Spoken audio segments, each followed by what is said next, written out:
A marcha em protesto contra a proposta de emenda constitucional 12, PEC do calote, aprovada pelo Senado em tramitação na Câmara dos Deputados, além de presidentes da OAB, César Brito, e das 27 seccionais da entidade, reuniu presidentes de mais de 100 associações jurídicas. O secretário-geral da Conferência Nacional dos Bispos do Brasil, associações de credores e ministros aposentados dos tribunais superiores e servidores públicos do Distrito Federal e federais dos 3 poderes que, no Congresso, entregaram ao presidente da Câmara, Michel Temer, um manifesto assinado por dirigentes de 170 entidades. A proposta altera as regras para pagamento de precatórios, dívidas já julgadas em última instância, limitando os gastos de estados, municípios, Distrito Federal em no máximo 2% da receita líquida. Com a quitação desses débitos, a maioria deles com servidores públicos, também muda a ordem de pagamento atualmente cronológica e permite o leilão dos precatórios para quem ofereça maior deságio. Bom, de acordo com o documento entregue à proposta aprovada, atenta contra o Estado Democrático de Direito e afronta o Pacto Republicano, recém-firmado pelos presidentes dos 3 poderes. Sobre repercussão e alternativas da PEC 12, estaremos conversando no programa de hoje com o Dr. Kiyoshi Arada, professor de Direito Financeiro e Tributário, Dr. Flávio Brando, presidente da Comissão de Precatórios da OAB Seccional de São Paulo, e o Dr. Nelson Lacerda, tributarista, representante da ANSP, Associação Nacional dos Servidores Públicos. Tudo bom com os senhores, doutores? Tudo bem? Tudo bem, boa noite. Boa noite. Temos aqui uma abertura, vou fazer e depois a gente passa para cada um de vocês. Bom, estima-se em 100 bilhões o total de precatórios devidos por estados e municípios a pessoas físicas e jurídicas. Pelas regras em vigor, as administrações públicas teriam até 2010 para saldar as dívidas, mas o texto aprovado no Senado prevê a conclusão dos pagamentos até 2024, ou, como alternativa, a destinação de uma parcela fixa da receita para pagamentos até a quitação da dívida sem prazo definido. Bom, doutor, o que exatamente essa PEC 12 que tem causado tanta indignação da classe jurídica a ponto de culminar com uma passeata em Brasília? Então, que eu acho que queria abrir com o senhor. Bom, essa PEC 12 foi elaborada pelo ex-presidente do Supremo Tribunal Federal, ministro Nelson Jobim, e o ex-presidente do Senado, Renan Calheiros. Na época, fizemos um trabalho pelo Instituto dos Advogados de São Paulo, oferecemos uma proposta alternativa e, em várias entrevistas, chamei aquela PEC de obra de Satanás. Que realmente, eu pensando bem, eu acho que nem Satanás, em dia de mau humor, poderia inventar uma coisa daquela lá. É horrível. Felizmente, isso daí ficou dormitando alguns tempos lá no Congresso Nacional, mas, infelizmente, com a mudança da mesa do Senado Federal, a coisa foi aprovada a toque de caixa. Né? Sabemos muito bem que foi pressão do seu prefeito de São Paulo e do governador do estado de São Paulo e outros prefeitos e outros governadores que provocaram essa aprovação. Agora está tramitando na Câmara, na Casa do Povo, que, diferentemente do Senado, que representa os estados, né? Ou então os devedores, né? O projeto vai merecer um exame mais aprofundado, né? E vai discutir, inclusive, com a sociedade democrática, vai fazer audiências públicas, etc. Então, é o momento para que a sociedade se mobilize e apresente umas sugestões para melhorar essa PEC. Porque, como está, não pode, porque ele quebra todos os princípios constitucionais de defesa da cidadania, do Estado Democrático de Direito, da independência e autonomia dos poderes. É um absurdo. Ignora a coisa julgada, desprestigia o Poder Judiciário, comete uma indecência, uma imoralidade, à medida que mistura os que estão esperando 15 anos na fila e os que estão esperando 1 ano na fila no mesmo balaio, e uma parte desses precatórios são leiloados e são pagos pelo critério, vejam bem, pelo menor deságio. Então, o credor que estiver mais desesperado e precisar mais urgentemente do dinheiro, ele oferece um deságio de 70%, 80%, ele recebe em primeiro lugar, quebra a ordem cronológica. Isso é incompatível com o Estado Democrático de Direito. Doutor Nelson, Vamos abrir o debate entre todos os advogados. Nós tivemos lá, junto com a OAB e aí todos os servidores da marcha, no dia 6, foi realmente um movimento que modificou um pouco as coisas. A OAB, associações, todo mundo junto. Tínhamos trios elétricos fazendo som. Fiquei rouco de tanto falar em cima daquele caminhão, gritar de indignação, como disse o professor Arada, é uma indignação. E na verdade, ele falou algumas palavras, eu vou dizer uma que complementa tudo, é uma vergonha. É uma vergonha alguém aprovar um projeto desse, que ele já disse quase tudo que afronta. Faltou dizer uma que tem que ser dita: afronta o direito fundamental do ser humano, que esse não está nem na Constituição, está na Declaração Universal do Homem. Afronta o direito mínimo do ser humano e blinda o Estado para cometer todos os atos que são cometidos, e nós sabemos que políticos cometem atos que muitas vezes não são para o fim da sociedade, mas sim para fins próprios ou de alguns tipos de conveniência. Sabemos que o Brasil não é um país dos mais sérios do mundo, é um dos campeões em corrupção, e se sabe que na política se utiliza muito o poder. Existe no Brasil os donos do poder, e esses donos do poder utilizam a máquina pública a seu serviço e a serviço de um pequeno grupo, em prol de um país que tem 180 milhões de brasileiros pobres, carentes, trabalhadores, que são prejudicados. Como eu disse lá e gritei muitas vezes, precatório tem identidade e CPF.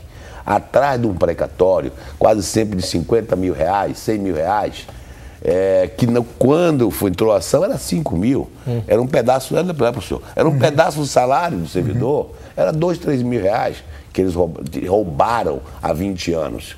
Mas levou 20 anos para chegar agora, e hoje é 100 mil reais. Aquela pessoa recebe a pensão de 600. Eu tenho casos em que o precatorista recebe 600 reais de pensão. 600 reais de pensão. Não dá nem para os remédios de velhice, remédios para tantas doenças que tem um idoso desse tipo, humilhados há mais de 20 anos com esse crédito. Então essa dívida de 100 bilhões não é uma dívida com ricos, é uma dívida com pobres diabos. Com toda expressão seria o que tem que se dizer, mas é a vida com pessoas pobres, são pequenos pedacinhos. Outro dia eu estava vendo a lista dos precatórios pagos no Rio Grande do Sul, professor, que a governadora, que eles usam inclusive, o que mais me deixa louco é que eles, além de não pagarem, eles pagam migalhas e fazem um escândalo, um show na mídia. Então foi feito um show na mídia que pagou 10 milhões, não, pagou 3.200 precatórios. Eu consegui a lista, você olha a lista, parece uma lista de mendigagem, 20 reais, 50 reais, 120 reais, pagando precatórios de RPV de pequeno valor de 120 reais, o maior que tinha era R$ 1.200. Ou seja, paga-se um monte de migalhas e as pessoas ficam esperando por anos por esses valores. Enquanto se vê gastos astronômicos com verba publicitária, com aviões que estão se comprando, ou seja, obras faraônicas que dão voto e dão um giro de movimento financeiro. Então, nós temos uma arrecadação muito grande no país. Dizer que está engessado, dizer que vai tirar dinheiro da saúde, da educação, como o professor escreveu muito bem, o burgomestre utiliza-se de fantasias. Não, vai tirar o dinheiro da saúde. Não vai. Existe verba para pagar. O que não há é vontade política. E acredito que agora que saiu da Câmara e do Senado e foi para os nossos deputados, vamos ter um diálogo mais aberto após toda essa indignação da sociedade. Doutor Lacerda, o Arada, o doutor Flávio, gostaria que nos explicasse aqui o que é o precatório. Afinal de contas, estamos falando de precatório, PEC 12, aquele que não tem conhecimento. O que é o precatório alimentar ou judicial para que tenha direito a resgatar esse... O precatório é um palavrão, um nome horroroso, poluído, que significa nada mais do que uma ordem judicial de pagamento, certo? Quando o poder público perde definitivamente um processo e a condenação é traduzida em valor monetário, em dinheiro, é simplesmente uma ordem de pagamento. E, infelizmente, desenvolveu-se um hábito cultural no Brasil de não se cumprir essas ordens judiciais. Eu sempre digo que não se... As pessoas perguntam por que não se paga precatório no Brasil. Primeiro, porque não dá voto, certo? Segundo, que não é moeda para conseguir cargo. Ninguém vai ser diretor de estatal ou de fundo de pensão porque cumpriu a lei. Terceiro, quando o agente público é corrupto, não dá para roubar, porque é pago na justiça. Quarto, não existe transparência nenhuma, ninguém conhece exatamente o problema. E quinto, a impunidade é total, certo?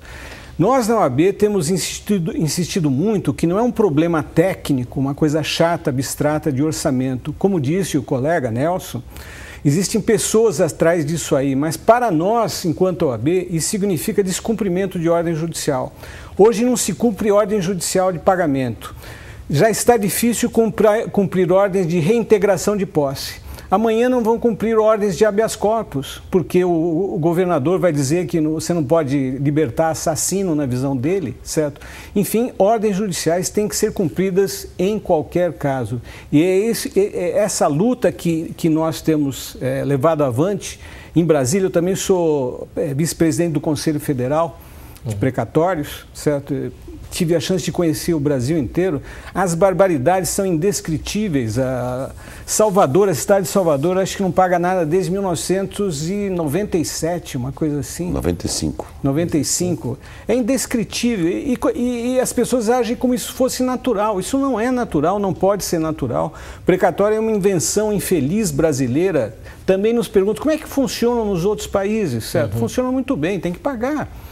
Eu faço ainda muita advocacia internacional, tenho feito muitas palestras no exterior sobre sistema precatórios, e a coisa mais difícil que eu tenho é exatamente a sua pergunta, explicar o que é um precatório. As pessoas não entendem a pergunta, como? O que é isso?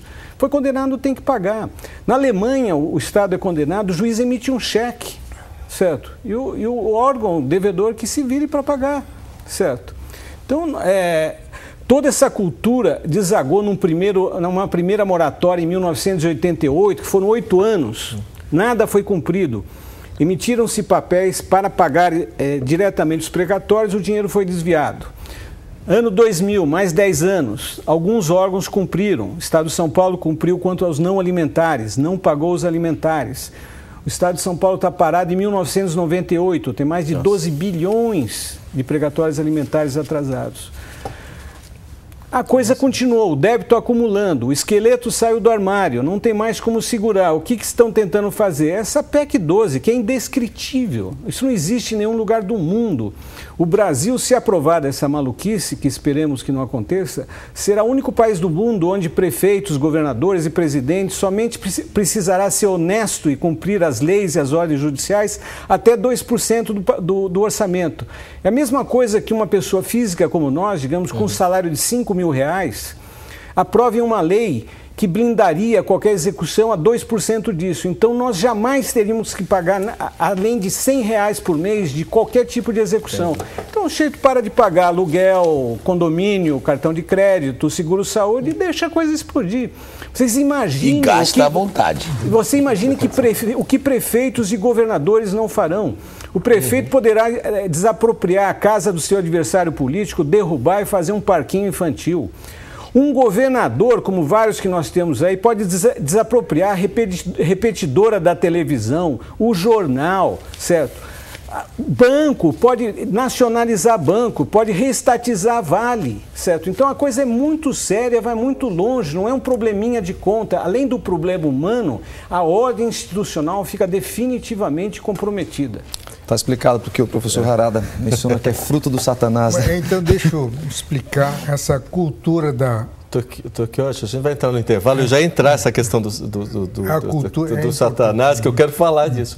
Mas a gente vai para um rápido intervalo aqui no Questão de Justiça e já retornamos.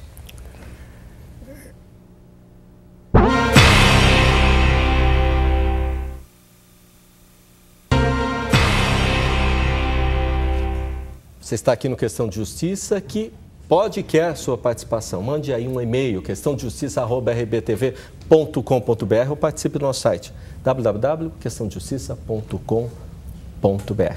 Tokioshi, Como é que o Poder Judiciário deixou chegar a essa situação? Quer dizer, hoje todas as entidades aí reclamando, mas não devia ter uma ponta mais forte aí do Poder aí reclamando aí do Poder Legislativo? Na verdade, essa cultura da impunidade, a cultura do calote, surgiu evidentemente com a conivência do Poder Judiciário e do Poder Legislativo. Do Judiciário, à medida que vai contornando a aplicação das regras que estão colocadas na Constituição Federal, por exemplo, de deixar de decretar o sequestro das verbas sonegadas à inclusão orçamentária, isso está implícito, não é? Só se sequestra quando há quebra da ordem cronológica. Intervenção.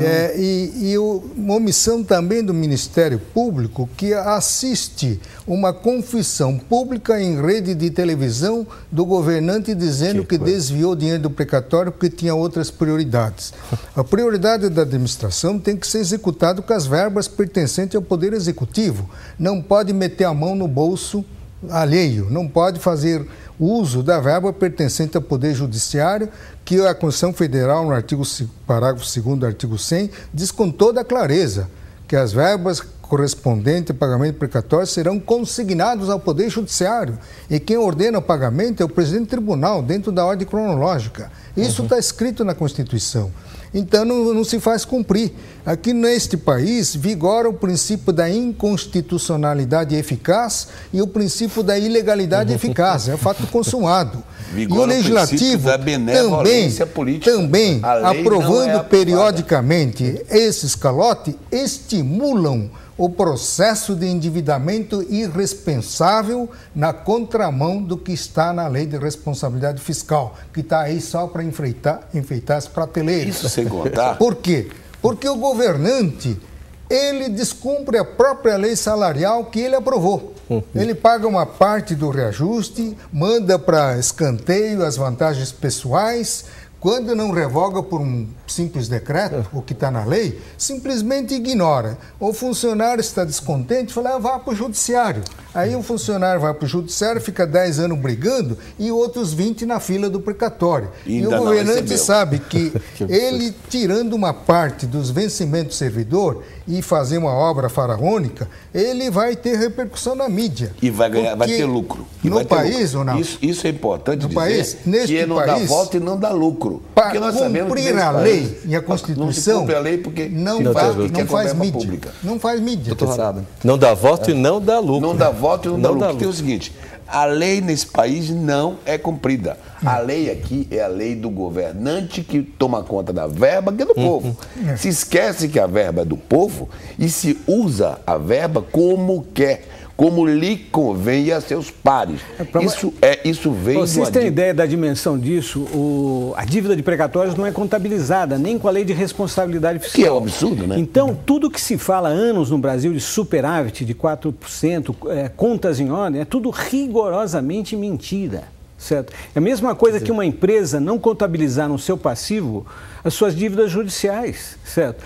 Pior, e um pouco mais adiante, qualquer empresa com boa governança, ela vai constituindo provisões e reservas para as dívidas que terá que pagar no futuro. Sim, que talvez tenha que pagar. Não tem nada, não existe nenhum controle, nenhum monitoramento. É porque, na verdade, eles não consideram dívida.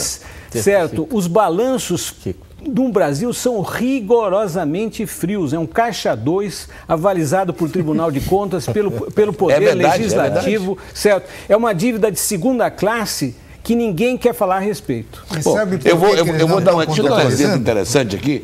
A governadora do Rio Grande do Sul fez uma campanha no país inteiro com déficit zero. Gastou uma fortuna da verba pública e outro dós em todo o Rio Grande do Sul, déficit zero com 4 bilhões de precatório nas costas.